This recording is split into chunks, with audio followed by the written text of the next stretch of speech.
really, really, whoa, did you guys hear that? I made it.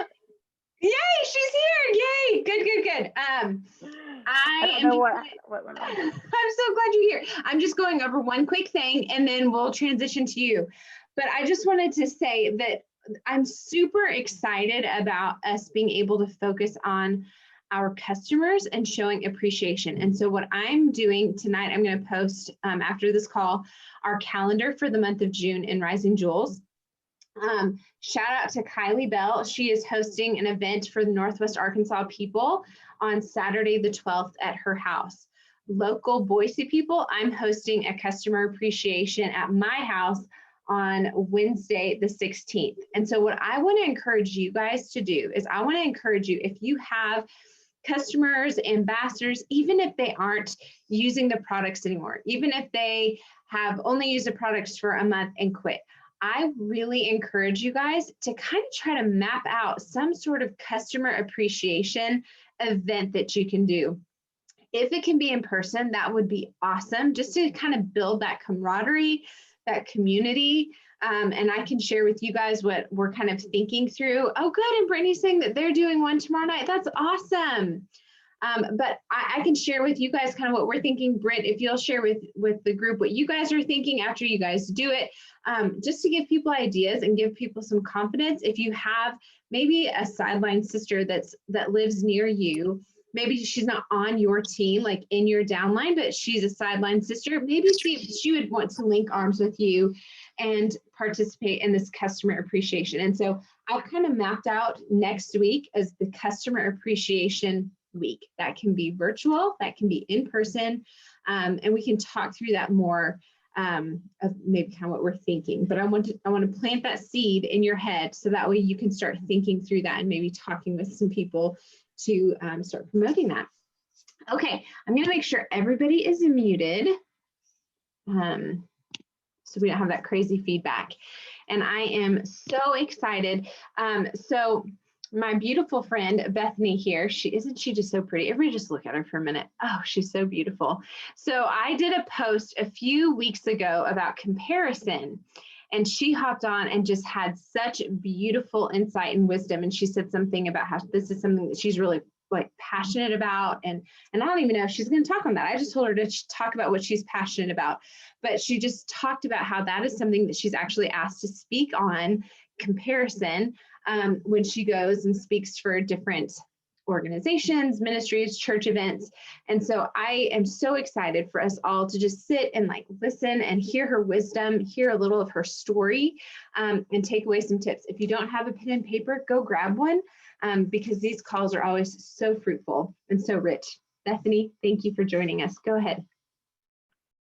Hi, guys.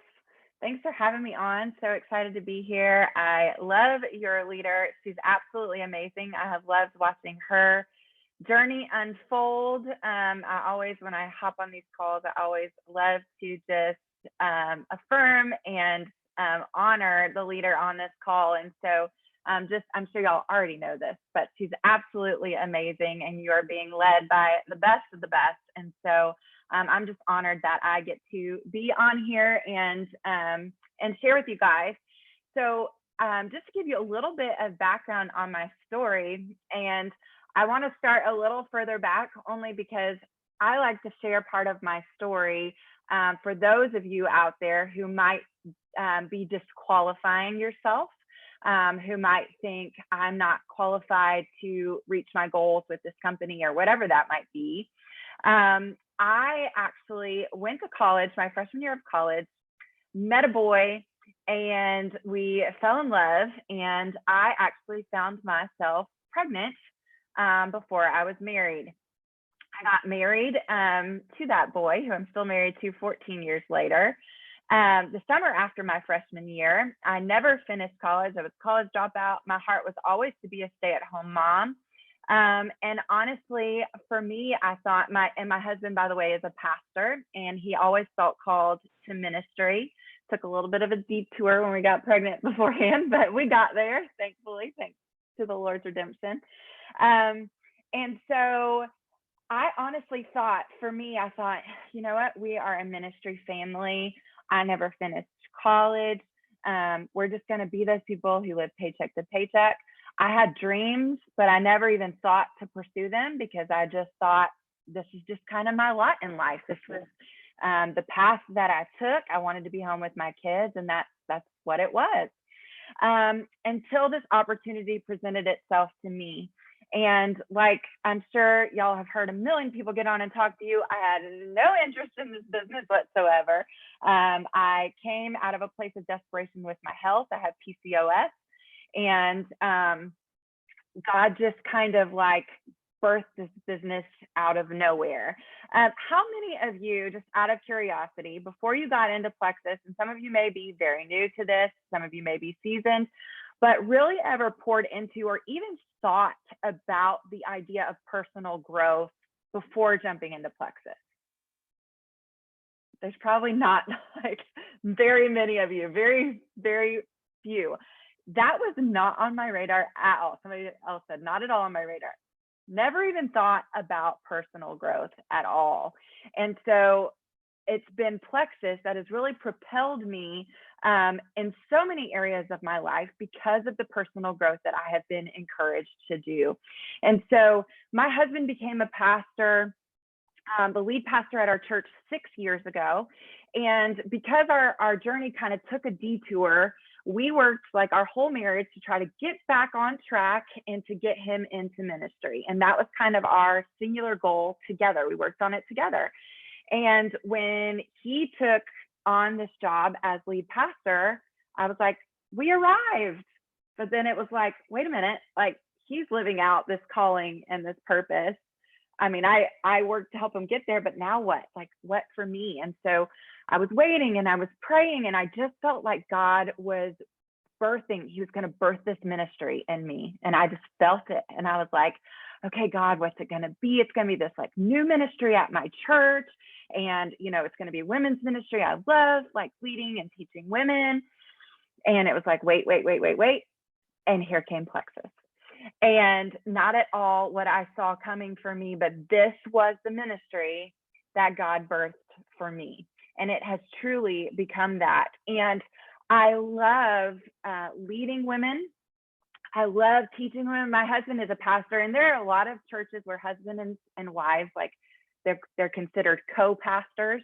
That was never a role that I wanted. And I've never really desired to get up on Sunday and teach, but y'all, I love teaching women. And I'm so passionate about women's ministry because I think we as women have a lot of untapped potential. And I think there's a couple of reasons for that. Number one, I think a lot of times we belittle who we are and what we do as women. The second and the biggest thing, and I told Emily this, y'all, I'm a pastor's wife, so if I get preachy on you, just everything is spiritual. I love me some Jesus, and so I'm just going to go there. Even if you don't love Jesus, I believe that there's something here for you tonight. So, but I also, the biggest thing is I think that the enemy has had our number for a long time, we as women, and he knows the things that trip us up and that keep us from living out our purpose. And so I believe that if we address those things, if we can get some of those things and catch on to some of his lies that he's telling us, that it could change everything. And I want y'all to know that I do not sit here as someone who has perfected this, but I also want you to know that sitting in a business, I don't care where you are, there's never a point in this business, even as a diamond, where you are not affected by your comparison.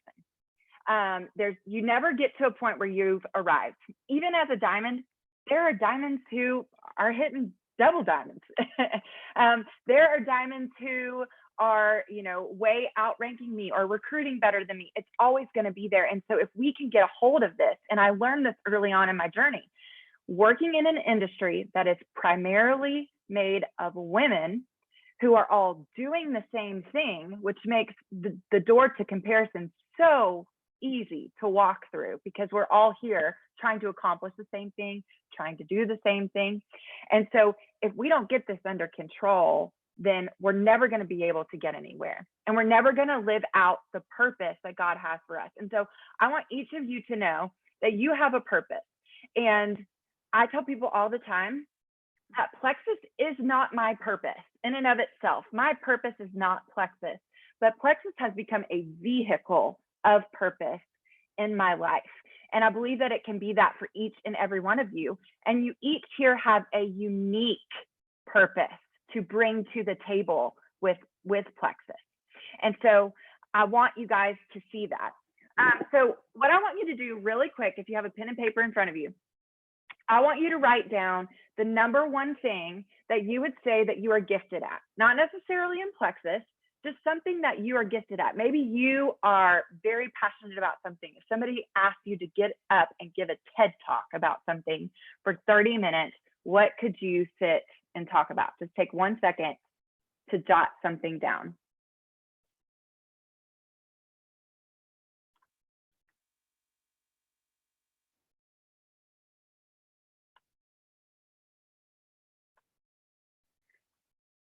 All right.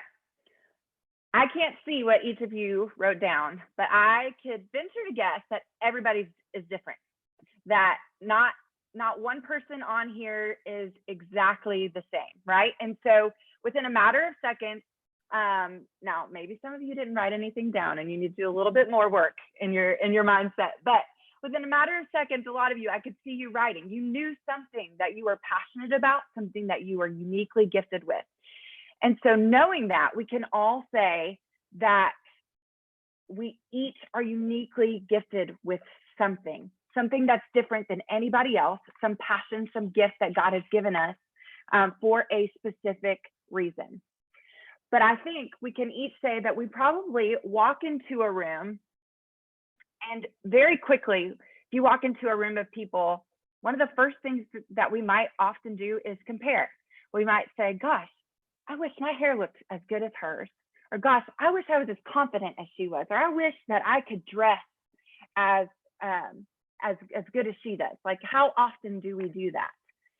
And so we can walk into a room and automatically look at the ways that we compare. And I think there's a few different ways that we can compare.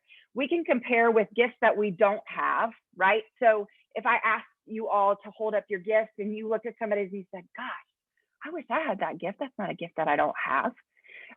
Then we can compare with the gifts that of people who have the same gifts as we do, right? And so somebody might have the same gift that I do, and then I'm going to compare and think that they're better, that they use that gift better than I do, even though we have the same gift. And then here's another one that I think is really common, especially common in the Christian community.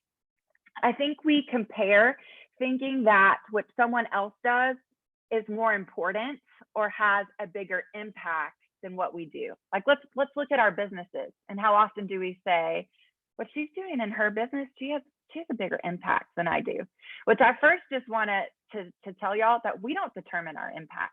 We show up out of obedience, and God determines that the impact that obedience has. So I want to dive in, like I told you, I'm gonna get a little churchy on you, but I want to dive into a couple of verses with you guys tonight, and kind of show you at why comparison is hurtful to our purpose, and ultimately why it is hurtful to the kingdom of God. And the Lord really used a couple of verses in my life that he radically changed my heart with. And when I let these verses take root in my heart, it changed everything for me. So the first verse I want you to look at is in Hebrews 12, and it says, therefore, since we are surrounded by such a great cloud of witnesses, let us throw off everything and the sin that so easily entangles, and let us run with perseverance the race marked out for us, fixing our eyes on Jesus, the author and perfecter of faith.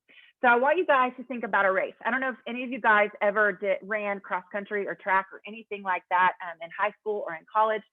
But I want you to think, if you showed up to your race and you went to get signed in and to pick up your number. I'm not a runner. I've just kind of seen how this, works before, but you like wear a bib or whatever they call it, right? And you go to get signed in And let's say that you were trained as a cross-country runner, and you go to get your number, and they tell you that you have been assigned to run a sprint when you've been trained as a cross-country runner. What's going to happen when you try to run a race, run a sprint, or even vice versa? Let's say you're trained to run a sprint, and they tell you you're going to run a cross-country run. You haven't trained to run a cross-country run, and so you're not going to be able to do well. You're going to get discouraged. You're going to look to the left and to the right as everybody's passing you by, because that isn't what you trained for, and that was not the race that was meant for you. You're going to get tripped up, right? It's like this verse talks about entangled. Do you know what I think that one of the biggest sins that we as women face that so easily entangles us and keeps us from running our own race and finding our purpose? It's comparison. It's comparison. You were given your own distinct race to run. Nobody else's race were you called to run. And it's comparison that trips us up, that entangles us, and that keeps us from running our own race and the purpose that we were called to. You were called to a unique purpose in your Plexus business. God wants to accomplish something unique in you. He wants to do something unique in you. And as long as you sit in comparison, you're never going to be able to accomplish that. And so I think we can all agree that if we lived as women who celebrated our own gifts and we celebrated each other's gifts instead of being jealous or instead of comparing, what an incredible impact that would have on the kingdom of God. If we all lived out of our own gifts, celebrating our own gifts and celebrating each other. And here's what I want you to hear.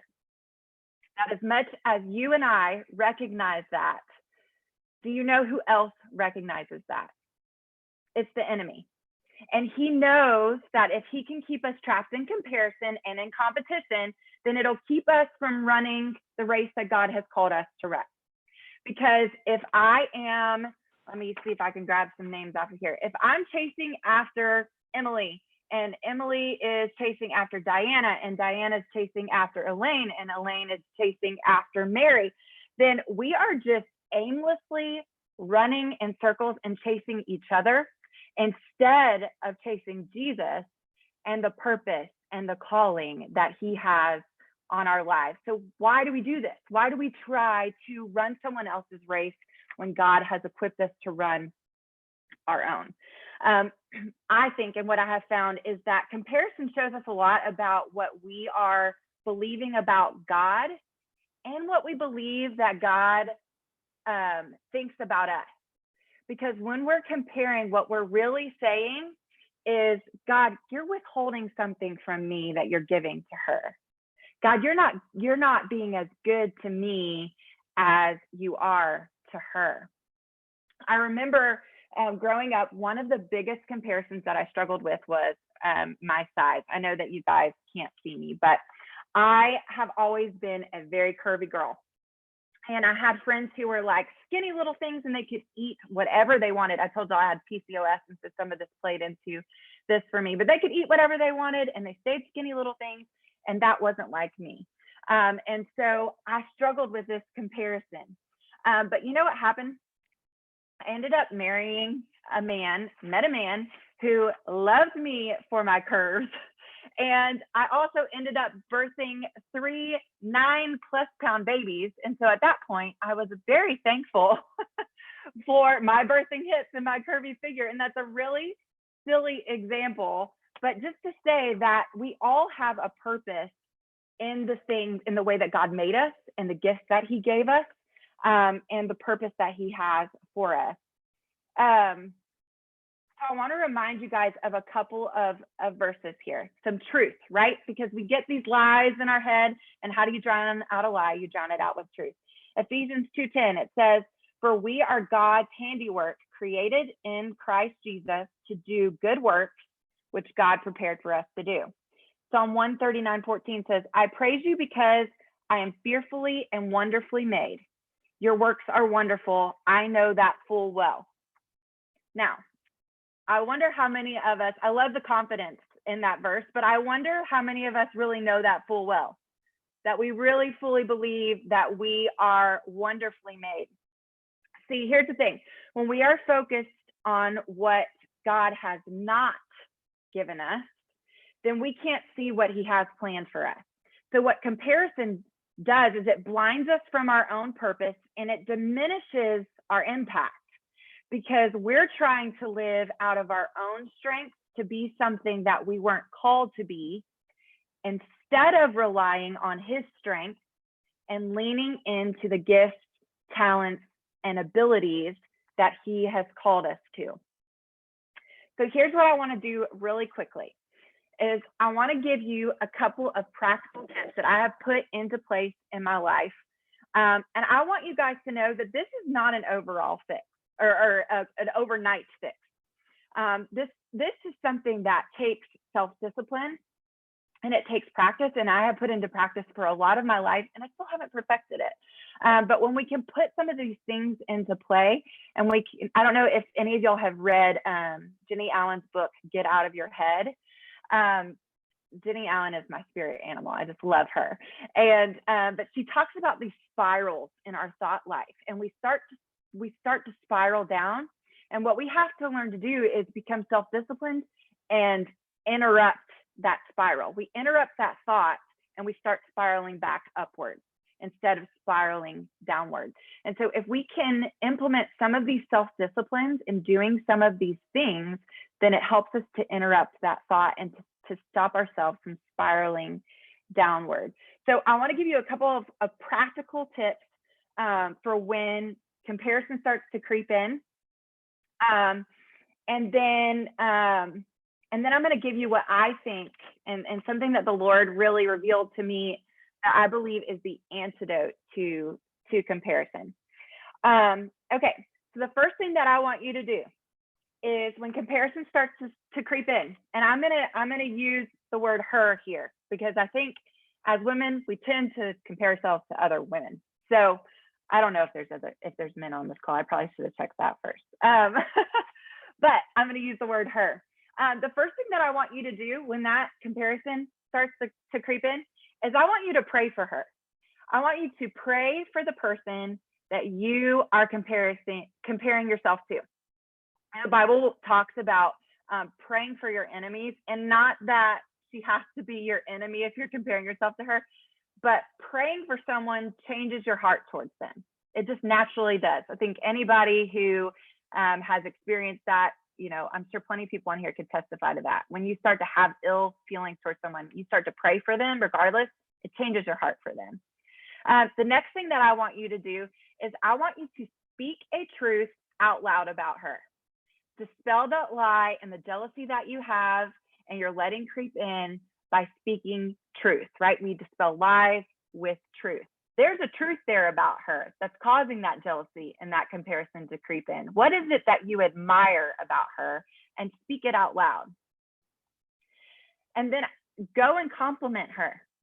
Compliment her, which I want to go ahead and say, if somebody on this team comes and compliments you, don't assume that they're jealous or comparing. I like to compliment people, but this is good because when you can praise how God made her, then it tends to dispel the comparison and the jealousy that you have of her, right? If we can admire and we can say, this is how God made you, this is such a beautiful gift that you have, then that tends to dispel that comparison and that jealousy of that person. The next thing I specifically want you to ask, especially when it comes to your plexus business, and I want to tell y'all that this is a new habit that I have been incorporating for myself. Like I told y'all, when you reach diamond, it does not mean that all of your problems dispel. So I'm gonna, in full transparency, tell y'all I hit diamond, I think 3 years. Is it 3 years into my journey? I hit diamond. I lost my diamond rank. It took me a year to gain it back. I gained it back for 5 months. I've since lost it again, and I'm still working my way back. And so I can get frustrated and I can compare because I mean, in full transparency, I feel like I work really hard and I feel like I do a lot of great things for my team. And I feel like I should be somewhere that I'm not. And I see all these people in places that I'm not. And so something that I have started to do is I've started to ask the Lord, what are you trying to teach me? And what in my character do you need to develop before you take me to that next level? And I'm not always saying that there's a character problem, but the Lord is always trying to teach you something.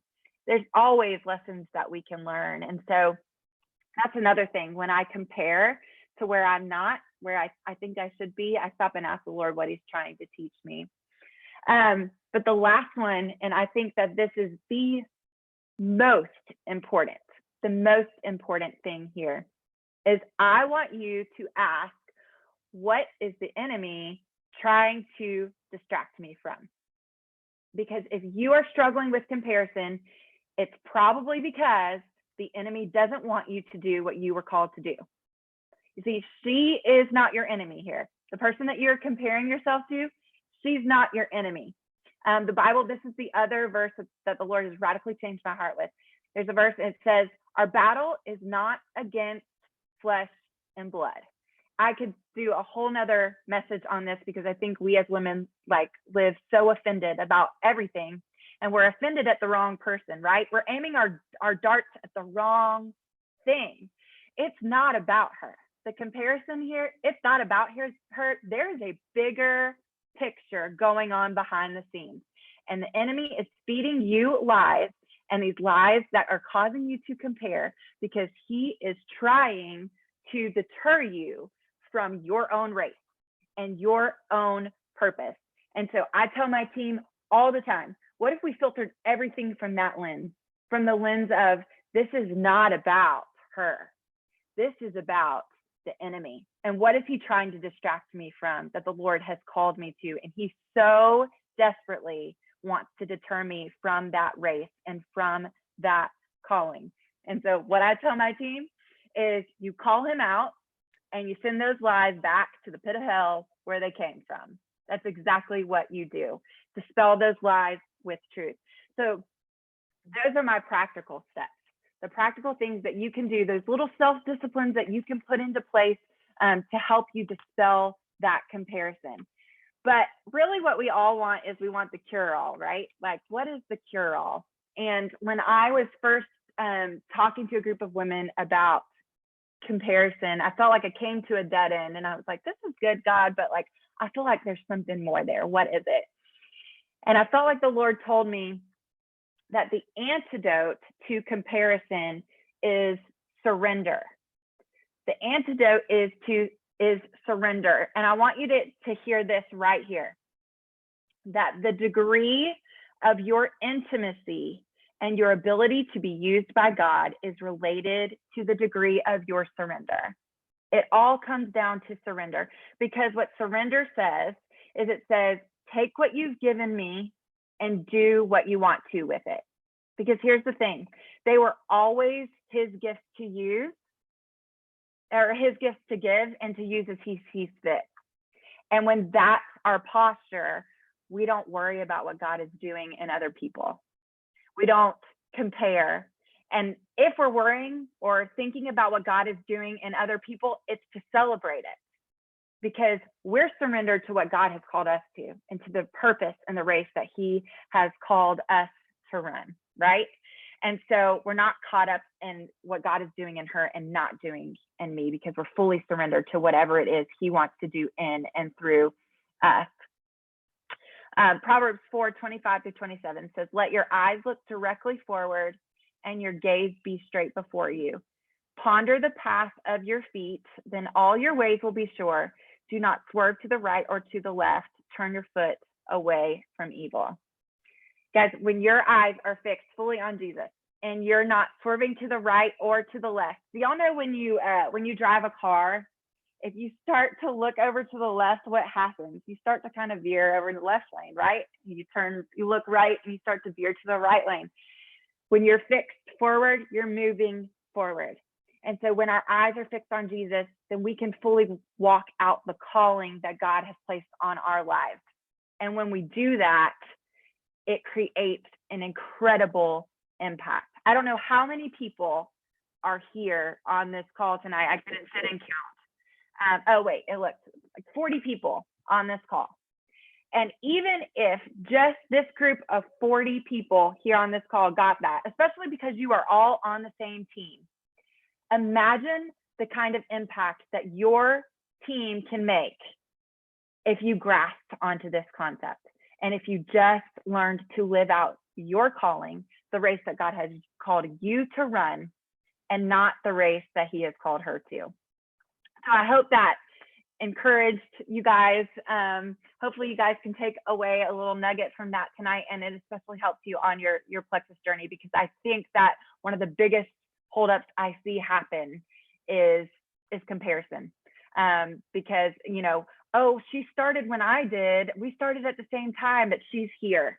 Or, you know, whatever it might be, that tends to be such a big area of struggle. So I feel like if we can get that under control, if we can harness that and fully focus on God's purpose for us in our business, then that's where impact is created.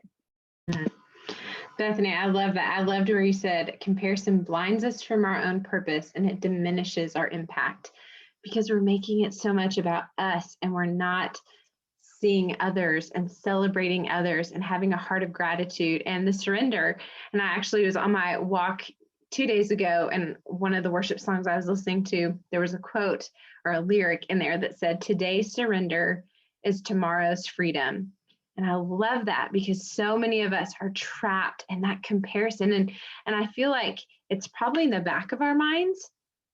Like we probably wouldn't know immediately, like I'm struggling with comparison. Some of us might, but I think when you get to the depth of what's going on in your soul and you realize that that's that comparison and you are able to release that and surrender that to the Lord, there's such freedom that comes from that.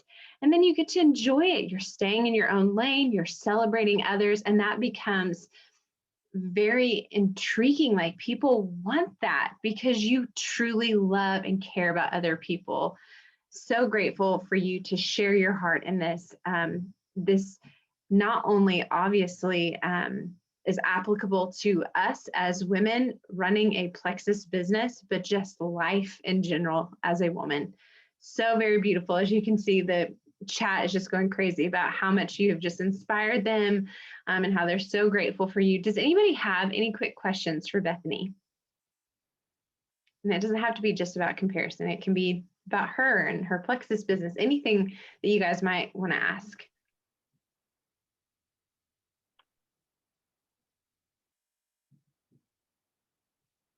Going once?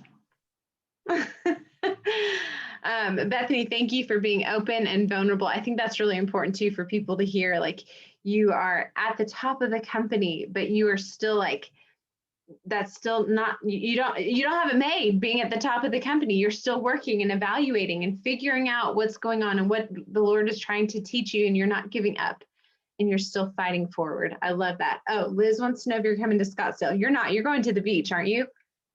Yeah, I got a house at the beach for my team in Florida, so we'll be in Florida. Yeah, I will lots say of friend one, requests. I will say one last thing, just to plug, because I beat my team over the head with this all the time. I know we already talked about personal growth, but y'all, if you don't have an intentional plan for personal growth, get one. Like it is the only thing that is going to sustain you in your journey on this business. And I remember people saying that to me, and I rolled my eyes for so long. And then I got stuck and I felt like I was doing all the right things. And then I finally was like, you know, maybe there's something in that personal growth thing. Maybe I should actually check that out. And it is my leaders who are pouring in, who have an intentional plan. And John Maxwell talks about that all the time. He's like, you have to have an intentional plan or it'll get pushed to the back burner. That will be your make it or break in this business. It all goes back to your mindset and your personal growth. What does that plan look like for me? I have a very small group of people that I meet with once a week, and we do one chapter a week in a personal growth book. And then I do a book club with my team, and we do 2 chapters a week. And so what I do is the one group I meet with on Tuesdays. So on Mondays, I read the chapter for the people I'm meeting with on Tuesday. And then on Tuesday, I read one of the chapters for book club. On Wednesday, I read one of the chapters for book club. And then on Thursday and Friday, I do podcasts. So I make sure that I'm pouring into some kind of personal growth at least 5 days a week, Monday through Friday. That's a John Maxwell. And if you're looking for a great place, John Maxwell. Like, I just love the man. Brittany's asking, and you mentioned John Maxwell, but who do you love to read or listen to? Is there a specific book that you really, really love and recommend to your people? If you are like, even if you have one person underneath you, you are a leader. So know that. But especially if you are really developing a team, developing the leaders around you, I cannot say enough about the value that I took from that book and how I learned to develop my leaders, how to love them, how to nurture them into leaders. If you're kind of a beginner, I love the 15 Invaluable Laws of Growth. I think that's such a great place to start. Both of those are John Maxwell. I don't only read John Maxwell, but I do. I mean, you cannot go wrong with him. Like, a man who says that his goal every day is to wake up and add value to people, like, can't really go wrong with learning from somebody like that. Awesome. Thank you. Have you listened to Trent Shelton? He's one of our new favorites. He's awesome. Oh, I'll have to write that down. Yeah, Trent Shelton does incredible podcast. Okay, anybody else have any other questions before we end? Yeah, the 15 laws, it's 15 Invaluable Laws of Growth. Is that what you said, Bethany? Yes. Perfect. Okay, and I see Kylie said episode 65. Right? Yeah, because he does have one about comparison. He probably does a lot of them. Oh, cool. Okay, anybody else have any questions?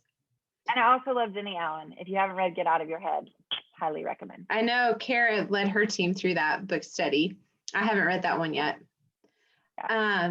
Okay, accountability groups, girls, hold on here. And we're gonna meet up for just like 5-10 minutes.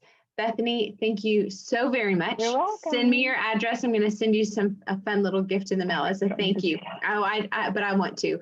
Thank you for jumping on. We appreciate you. Everybody, if you are not an accountability group, thank you for being on.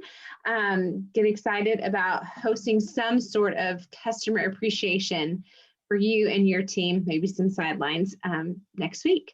Okay, thank you guys. Accountability group, we'll meet up for just a second. And I think Liz is here, right? She is here. Liz, are you good? Are you good? I'm good. They're all in bed. Okay, go ahead, girl. Okay. I don't want to talk after she talked. Like, I didn't know that was happening. Like, this is really weird. That was amazing. First of all, like, so good. Like, just incredible. Like, I have like notes upon notes, and all over my notes that I had, what I was going to talk about are all her notes. So I don't even know. But that was so good. Like, amazing. Okay. Scratch that. This is what I'm going to talk about. Okay. Because this is what I've had in my heart to share today. And I meant to go live in Rising Jewels today, and then I didn't, but I'm getting to share it with you now. So I'm excited. I was on a coaching call last week, and we're not comparing. You're not going to find out who it was because you're not going to compare. Don't think about who it was. That does not matter at all. I was on a coaching call. My husband was sitting next to me on the bed. I got off the coaching call, and he's like, she's going to be a diamond one day. And I was like, oh, really? Like, I mean, he's listened to hundreds, I don't know. He listens to all my calls because he sits next to me on the bed. And I was like, okay, like, he's wise. He doesn't talk a lot, but he's super wise. And I was like, what about why? Like, why do you say that about her? And so we talked through, like, what is it that's in a person that that helps you be successful in Plexus? And you guys, all of the things that we said, we came up with 4 C's because that's just easier to remember. But I want you to hear first, these 4 things that we came up with, all of these things are things that you can learn. All of these things are areas that you can grow in. Like, so this isn't like this person had these 4 things and so she's going to be a diamond. But he recognized something in her. And I think what it was is she was coachable and she was confident. So there are 4 C's, okay, to be successful with plexus. Don't compare. There you go. There's number 1. That wasn't one of them. But don't compare yourself to other people, okay? That's on the top of my notes now. Consistency. Be consistent. Do your work. Like, don't do it sometimes. Don't do it when you feel like it. Be consistent. Do a little bit of something every day. Do your work. Be consistent. Be committed. Be committed to plexus. Be committed to your dreams. Be committed to your goals. Like, committed to yourself. Whatever it is that you're going after, be committed. Be confident. Be confident in what you're sharing because it matters. What you're sharing is helping people. The business opportunity is insane. Like, I can't say that enough. Like, what an opportunity that this is. And then coachable. Be coachable. Consistent, committed, confident, and coachable. So all of those areas are things that you can learn. So what I want you to do tonight, tomorrow, whenever, as your mind is blown from our previous call, is to honestly assess yourself in all of those areas. Like, look at all of those areas and say, am I consistent? And be honest with yourself, because you're here because you want to grow. And so if you're not going to be honest, you're not going to grow. Okay. Am I really being consistent? Am I doing my IPAs 5 days a week? Because, right, like if you're in the Mexico momentum group right now, you should be. If you're not, it's awesome. But Joanna or Jordan, I think, said today, like, this is a numbers game. The more people you talk to, the faster you're going to go. So are you being consistent in talking to people? Because you have to talk to people to grow. Okay. Are you committed? Are you really committed to your dreams, your goals? Like, you say you want to be diamond. We all say we want to be diamond, right? Are you really committed to that and to the work that's required? Are you being confident when you're sharing? Because people can tell. If you're not confident, they know. And then, are you being coachable? Are you listening to your leaders who want to help you? Are you trying to grow? Are you doing personal development and all of those things? Those are my 4 C's. So take time tomorrow, take 10 minutes, assess yourself, decide where you need to grow, and then grow. Because there was nothing special about that girl on that call other than she was ready to go. She was coachable and she was confident and she was ready to go. That's what Scott heard in her. And so those are all things that you can learn. If you're not being coachable, change it. Be more coachable. If you're not being confident, go read some stories. Kylie, you can't comment, Kylie. It throws me on rabbit trails coming from someone. Okay, thanks, Kylie. Can't do that to me. I won't read the comments till the end. I can't do that. Okay, if you're not being confident, like, go read stories. Go to Trust Your Gut. Go to your wellness community and read. Oh, right now, actually, it's in the Jewel page. Be a Jewel, and then you can read all the Jewel testimonies. I was reading them today, you guys. I was like in tears. Like, it's insane. Okay, these products work and they're helping people. If you're not confident, grow in your confidence. Yes, so many squirrels. If you're not committed, like, get committed because you want to reach your goals, right? So do something about it. Set a goal and do it. And then be consistent. Do your IPA. It works. I promise. I went Emerald. It works. Do your IPA. That's how you go Emerald. That's how you go Diamond, right, Emily? Okay, so you're amazing, and we're going to have you as our guest speaker next month. But okay, I have a question.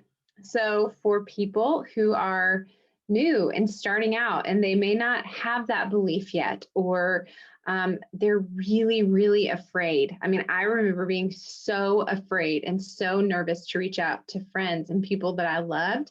What do you say in that? I usually connect them with Hannah because she's a lot nicer than I am. I'm intense. Okay, this is what I do. Send the message. I don't know. Click send. But it's hard. I know it's scary. Like, I get it. It's scary to send a message to someone. But then I think I posted this in Rising Jewels too. Maybe I didn't post it, but Emily told me to. Whoops. The things that I do when I feel that way, like, oh, I don't want to send the message, like, what's going on? And I don't remember what they all are, but think about that person. Like, who am I afraid is going to not like this post? What am I afraid this person is going to think if I send this message? Like, who is the specific person in my mind that's keeping me from doing the action? And then, like, does their opinion matter? Like, honestly, does that person's opinion matter to you? And it shouldn't, right? Because God's opinion of you is all that matters. And as a Dr. Seuss, those who matter, those who care don't matter, those who something, those who matter don't, those who, I don't know, but it's a good call, you guys. It's something like if you, those who matter don't, I don't know. I'll find it and I'll tell you guys what it is. Somebody Anyway, for the the person love, doesn't matter. help Liz. Their opinion doesn't matter. Okay. They're not paying your bills. They're not laying next to you at night in your bed. Like, their opinion of you doesn't matter. And then hit post or hit send because But you're you not in share- it for them. You share Share boldly. because I did a post this morning, and it was of a few of the diamonds and myself in Dallas, and it was just really neat to take a look at each woman. And the women there, most of them were like Krista Deary, who has 8 kids and super introverted, and Megan Goff, who has 7 kids and like super crunchy and like not somebody that is ever like a salesy person. Anyways, I was kind of sharing a little bit of their stories, and I just said in there, like, all 5 of us are at the top of the company for one reason, and that reason is passion, because we started seeing results on these products that we believed could help and change other people the way that they had helped us. And so we had this passion to share. It doesn't mean that we weren't afraid and nervous to share, but we had this passion because we knew what it could do for other people, because we were starting to see the changes in us. And so if you're struggling in that, I want you to go back and read some stories.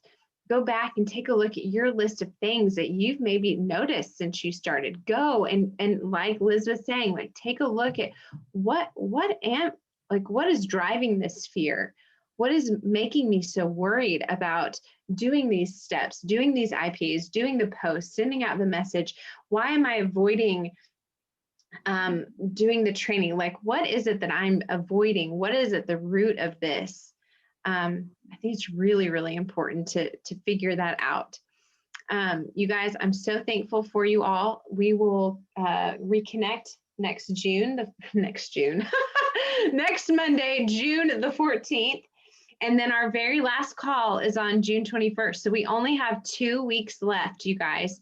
So let's all commit to one another to really like knock it out of the park these next 2 weeks with our intentionality, with our posting, with our training, our personal development. Send the messages to people who are on your heart, even if you're scared, and you can let them know that. Just be you, be open, be vulnerable, be honest, because you have no idea whose life you can change seriously by presenting this and inviting people. Julie got our quote, guys. Julie got our quote. Let's hear. Those who matter don't mind, and those who mind don't matter. Okay. Julie's the VIP. There we go, Thank you, Julie. I needed you. And seriously, you guys, like, that was the other part of my thing. Like, think about that person that you're scared of. Think about their opinion, and then, like, sorry, you're not sharing for Amy from high school that you haven't seen in 15 years. Like, her opinion doesn't matter. You're sharing for Eli Wilcox, who's Lacey Wilcox's son, whose life has absolutely been changed. Like, go read her story, and that is why you're sharing. Had I not shared on social media, she wouldn't know about these products. That's who you're sharing for, not Sarah from high school who wants to judge you. Who cares? And we all have chills now, and we all can say, all right, let's go do this. Liz, thank you for ending that call so passionately. Love you guys so much. We will talk to you all next Monday. Bye, everyone.